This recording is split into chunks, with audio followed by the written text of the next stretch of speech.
El próximo fin de semana se disputará en las aguas del embalse de Castrelo de Miño la 23 edición de la Copa de Su Majestad el Rey de Remo. Los entrenamientos serán el viernes por la tarde, el sábado será el turno de las series clasificatorias y el domingo se disputarán las finales.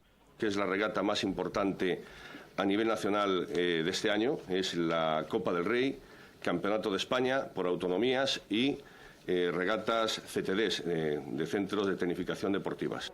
La competición se disputará por selecciones autonómicas y en Ourense estarán presentes más de 700 deportistas que representarán a 14 de las 17 autonomías. Creo que Castrelo de Miño foi unha bendición de Dios. Felicitar a Castrelo de Miño, que felicitando a Castrelo de Miño estamos felicitando a Ourense, estamos felicitando a Galicia tamén. Sin duda una cita inexcusable para disfrutar con la élite del remo nacional y que confirman a Castrelo de Miño como el epicentro del remo en Galicia. El embalse ourensano será además el escenario en el que se dispute en 2012 la Copa de la Juventud, que traerá a Ourense a remeros de toda Europa.